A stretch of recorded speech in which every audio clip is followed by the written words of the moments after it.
Head kolleegid, kallid külalised, tõepoolest ei ole just väga palju aega möödas, kui Eesti Puuetega Inimeste Koda kaardistas Eesti rakenduskõrgkoole.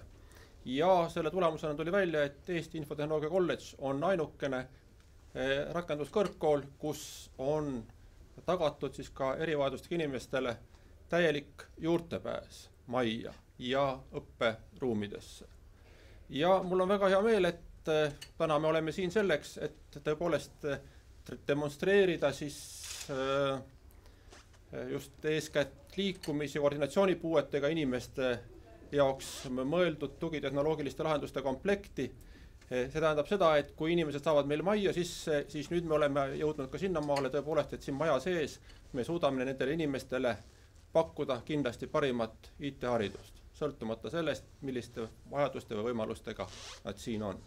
Ja me rohkem ei viidakski teie aega, ma annaksin sõna just tõsise töö tegijatele, Kaidole ja Liisile, kes siis natuke täpsemalt tutvustavad seda, mis meid siin täna näha on. Nii, tere ka minu poolt. Tore näha, et meil nii palju inimesi kohal on. Alustaks ühe tsitaadiga ühelt oma õpetajalt, professor Leo Võhendult. Ta ütles, et igal inimesel on oma kiiks. Et me ei ole keegi päris normaalne. Aga siiski vahel öeldakse, et mõned on normaalsemad kui teised. Ja seetõttu sageli mõned inimesed, kes nii normaalsed ei ole, sageli jooksevad probleemide otsa. Ja täna me üritame näidata siin sellist aksioomi, et nii rasket puuet, millega ei saa arvutit kasutada, ei ole olemas. Et võib-olla see ei ole praegu see tipptase veel siin tehnoloogia osas, aga see annab mingisuguse pildi vähemalt asjast. Et tõesti, me võime arvutit kasutada väga erinevate kehaosadega, erinevate jäsemetega, erinevas olukorras. Klaviatuur ei pea olema nagu peal, hiir ei pea olema käes, ekraan ei pea olema ka püsti, võib-olla pikali. Nii et ütleme veel ühte klassikalist filmikangelast meelde tuletades. Ehk siis oli mees, kes tegi hapupiimast ja kleeprindist pommi. Ehk siis MacGyver. Et see on üks klassikaline selline MacGyveri ala, kus saab teha mitte millestki väga huvitavaid asju. Nii et mul on hea meel näha oma vanna sõpra siin jälle uuesti Mellat. Et me oleme vist, ma ei tea, väga kaua igatahes oleme siin koos seda sama rida ajanud. Juba tehnikali ajal. Nii et ma olen otsapidi ringi tagasi tulnud sama valdkonna peale. Ja ehk siis täna me siis näitaksime mõningaid asju. Nagu öeldud, see on selline küllaltki lihtne komplekt võrreldes selle tehnoloogia tegelike võimalustega. Sest et siin me näeme põhimõtteliselt ainult kiire ja klaviatuuri asjaaineid. Et ei ole siin väga keerulisi robootikaseadmeid veel. Aga küll Mella võib natuke veel näidata oma rääkivat aparaati, mis ta siis praegu räägib ainult inglise keeles. Aga härra Luks käis mul ju tehnasuhtluse eriala tutvustuses külalislektoriks. Nii et see on ka selline tänapäeva tehnoloogiline fakt, et kõrgkoolis pidas loengu inimene, kes tavamõistes rääkida ei saa. Nii et ja siis kui tekkis olukord, kui siis loengu pausi ajal ta luges paari loljakat luuletust siin kõnesüntesaatori abil. Indrek oli seal, tuleb tunnistada, et see rahvas oli suhteliselt kõrgel laua all. Nii et tõesti võimalused on väga suured. Ja nendest vahenditest siis on siis praegu meil näha põhimõtteliselt 2 erinevat hiire aseainet ehk siis kursorikuul ja juhtkang. Mõlemad on tuttavad ka tava arvutikasutajatele, üks on siis mõeldud laua peal töö tegemiseks ja teine eeskätt mängimiseks. aga juhtlang on just nimelt selline asi, mida saab väga hästi kasutada ka hiire asemel. Siis on olemas siin üks klaviatuur, mis on siis kaetud sellise erilise raamiga, mis võimaldab kasutada klahve siis, kui inimesel on kehvkoordinatsioon. Ehk siis ta peab siis seda, kas siis sõrme või mõne muu kasutamiseks mõeldud seadme, näiteks just pulga topib sinna auku, ta ei saa minna mõne klahvi peale. Ja hiireklõps on tihtipeale väga keeruline asi puuetega inimeste jaoks.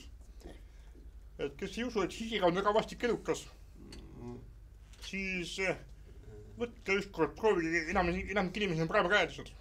Proovige hiirt kasutada vastu käega. See tahab hullu koordinatsiooni saada tegelikult. Me oleme lihtsalt väga hästi ära dresseeritud. Ja hiireklõpsu saab anda nende suurte nupude abil näiteks. Nii et ma saan tuua hiireklõpsu eraldi. Ma saan panna ta näiteks, nagu siin on sellise spetsiaalse konsooli külge, keerata selle ükskõik kuhu. Nii et neid signaale saab anda väga erinevalt.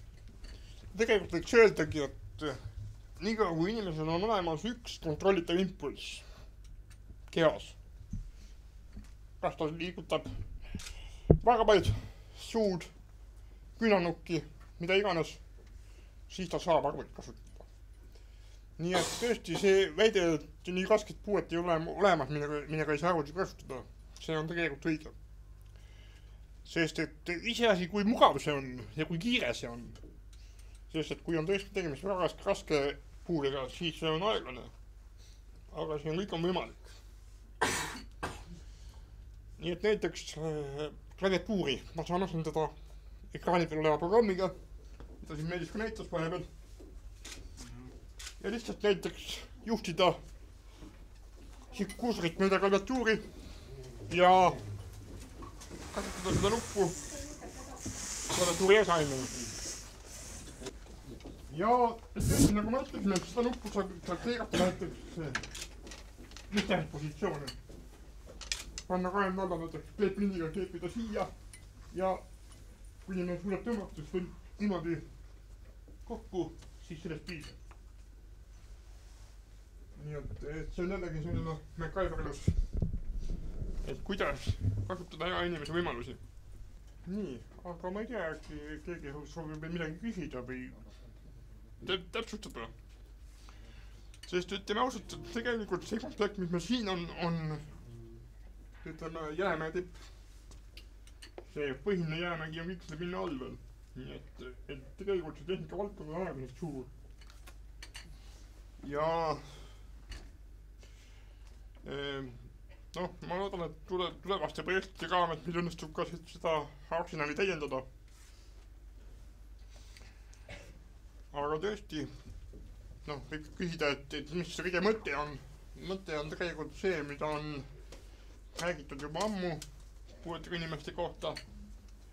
Ehk siis, kas riik tahab saada endale poti ille, mida peab iga päev kostma, või ta tahab saada maksumaksjat. Ja kunagi ma tegin nende huvitav matemaatikat, siis kui oli veel hullem aeg kui praegu on, selle koha pealt. Ja kui IT-kolledž oli muide ainult tasuline. Ja siis ma tegin matemaatikat sellega, et lugesin kokku IT-kolledži õppemaksu, täishariduse 6 semestrit. Ja lugesin kokku invaliidsuspensioni, mis makstakse inimesest sisse pisikuste juppide kaupa elu jooksul. Ja ilmselt lihtne matemaatika ütles, et õppemaks tuli täis kuskil 5-10 aasta pensionist. Et edasi on juba kõik riigile kahjulik. Nii et see, miks seda vaja on, ma arvan, et see ilmselt on riigi tasemel peaks olema kõikidele selge, aga kahjuks ei ole. Nii et selleks ka siis see tänane üritus, see ette võetud. Aga võib-olla äkki kolleeg Liis räägib meile sellest ka, et kuidas see tehnika meile jõudis? Et see konkreetne komplekt on hangitud Haridus- ja Teadusministeeriumi toel. Oli võimalus taotleda selleks rahastust ja paralleelselt selle komplektiga soetasime ka 7 reguleeritava kõrgusega lauda IT-kolledži auditooriumitesse programmi Priimus kaudu. Nii et need lauad on meie majas juba paigaldatud ja need lauad on just hõlbustavad konspekteerimist ratastooli kasutavatel tudengitel. Nii et sellised tehnilised abivahendid nüüd täiustavad meie õpikeskkonda. Siin on tegelikult need on 2 varianti tegelikult samast asjast. Ehk siis ühen on lihtsalt see pall selleks liigutavaks osaks ja teised on see kong. Ja sellel on siis, kus juures seda leemist otsa saab ka vahetada, siis võib olla siis mingi väiksem jupp. Siin võib olla selline asi, mis on siis nagu otseselt meil käes hoidmiseks. Aga ütleme, näiteks kui mul puudub läbakäsi, tavalist siiret ma kasutada ei saa. Ütleme, mul siis varukat saadik on maha võetud, ainult könt, sellega ma saan töötada. Praegu need 3 nuppu on siin pandud just nimelt sama põhimõttega, nagu nad on siin. Ehk siis nad on aukudes, et välistada kogemata vajutamine. Aga ma võin vastupidi teha. Ma võin panna siia näiteks mingisugused korgimoodi asjad peale, nüüd on nupud jäävad kõrgemale. Ja siis jällegi ma saan võtta siit selle otsast ära. Kui ma kasutan väiksemat asja või keerata niipidi näiteks samamoodi, ma saan vajutada neid nuppe ka siit. Jällegi selle, või mis tahes töötava kehaosaga. Nii, ja jällegi, see asi ei pea enam laua peal. See asi võib olla ka samasuguse konsooli küljes, nagu mul seal. Võib olla püsti ja mul näiteks lõua all. Ja ma töötan otseses mõttes peaga. Kaidosid tuli küsimus nende värviliste nuppide kohta. Need? Ei, need sama, mis siin Need? Need on hiirekolm klahvi. Vasak klõps, parem klõps, keskmine klõps. Nii et ja lihtsalt nad on eri värvi selleks, et oleks lihtsam eristada. Ja siin on see sama, et kontaktid on siin taga, mis on siis ka värvikoodiga, ehk siis vasak keskmine ja parem. Ja ma saan siia ühendada siis sama nuppu ja anda siis seda signaali väljapoolt. Nii et näiteks, kui mul on sama käekõndi stsenaarium, siis ma lihtsalt, mul on taha vajutada seda augus lähevat nuppu, ma ühendan seda siia taha ära ja ma vajutan selle käega või siit või kuhu iganes ma seda nuppu panen jala alla. Põhimõtteliselt inimesel on väga palju erinevaid juppe. Põlve enda näiteks. Kaenla alla, lõua alla, ütleme konsooliga siia, külje peale mõlemale poole saab panna. Nii et ühesõnaga, ja lülitisüsteeme on äärmiselt palju ja väga erinevad. Üks asi, mida meil siin ei ole praegu ja mis on ka väga kasulik asi iseendast,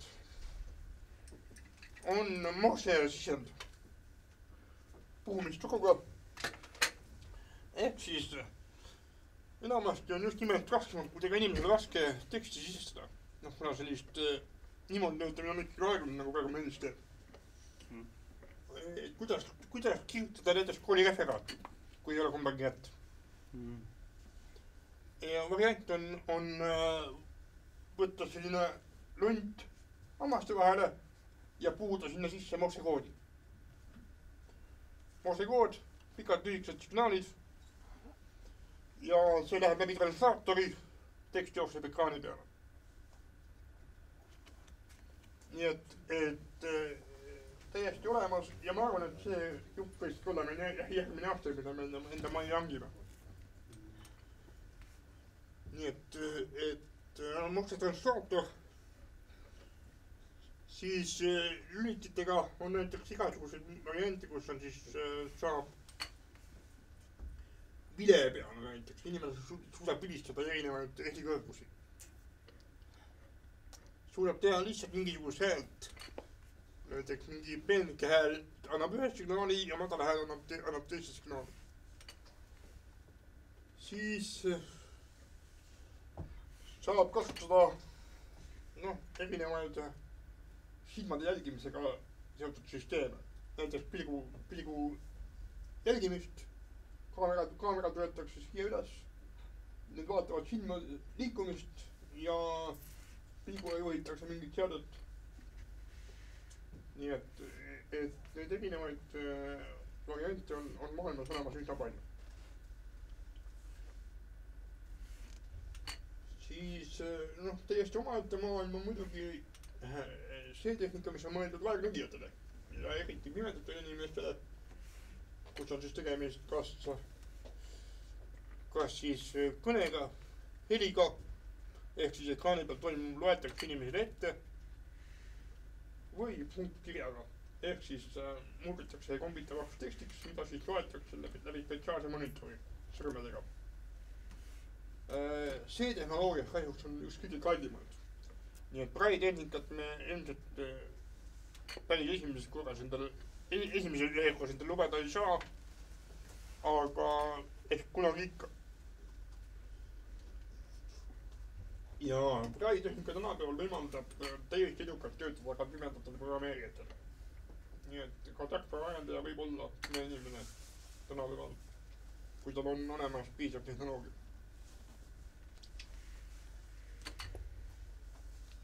Nii et ja siis see kolmas suur puudega, mida Liis Kuusad mainis, ehk siis vaegkuuljad, nende jaoks tegelikult ei ole erilisi suuri kohandusi tarvis, sest et tänapäeva IT kuuldavat infot väga palju töötamise mõttes ei kasuta.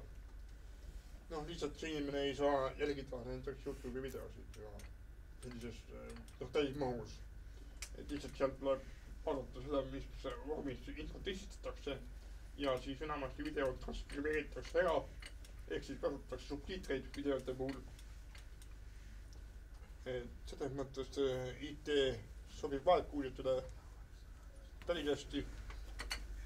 Ja õppetöös on meie vaegkuuljad osalenud viipekeele tõlgi abil. Samuti haridusministeeriumi programm Priimus on toetanud viipekeele tõlgi tellimist.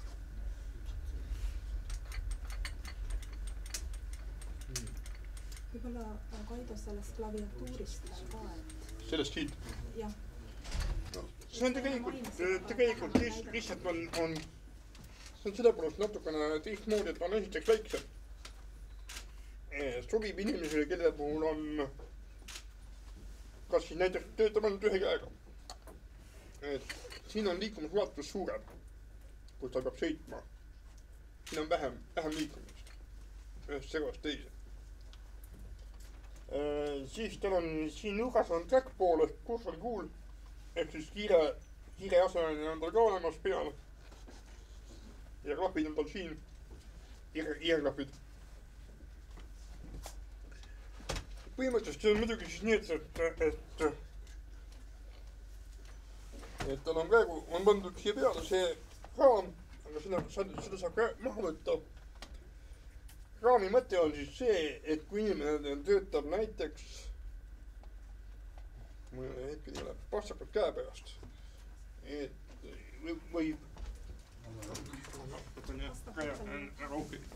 kuule, see pastakas, kui inimene töötab jällegi peaga otseses mõttes, on olemas väga palju erinevaid selliseid vahendeid, mida saab kasutada peaga klahvi vajutamiseks.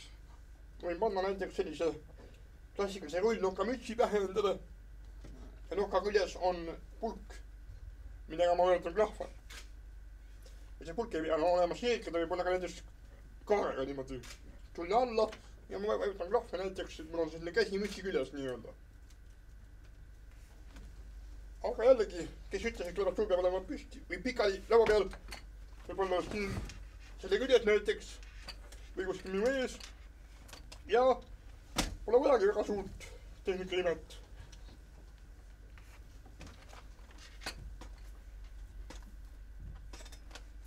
Töötan nagu kähn peaga. Ja nüüd või jällegi näiteks on olemas inimesed, kelle puhul on väga kõva artriidiga tegemist. Sõrmed ei tööta. Sõrmed on kas koos või on käsi kusikas. Siis on teatud juhtul saab lihtsalt niimoodi teha, et saab seda pulga panna lihtsalt sõrmede vahele. Toksida niimoodi. Jällegi seesama käeköndi juhtum, kus mul on käe taba puudu. Ma saan siia kinnitada sellise asja, mis on nukaga näiteks käe küljes ja vajutada seda siit. Ja nüüd tagasi tulles selle raami juurde, siis see võimaldab natukene vähendada ohtu, et inimene vajutab vale klahvi. Ehk siis, kui ma tahan vajutada T-tähte, ma ei saa tõmmata seda kõvale Y-ki peale. See raam segab. Nii et ta sunnib mehaaniliselt siis vajutama õiget klahve. Teatud määra muidugi saab ka, ikkagi saab valesti vajutada, aga ta on natuke raske. Nii. Ja, nii palju siis klaviatuurist pole. Aga mina kasutan võimalust, et tänada Meelist ja tema isa, et meie küllakutse niimoodi lahkesti vastu võtsite ja niimoodi kaugelt, 70 kilomeetri kauguselt ma kuulsin tulite. Et siin on kolledži poolt ka väike kingitus, mis ma olen.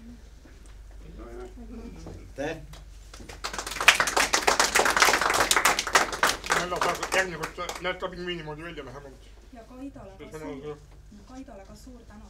No.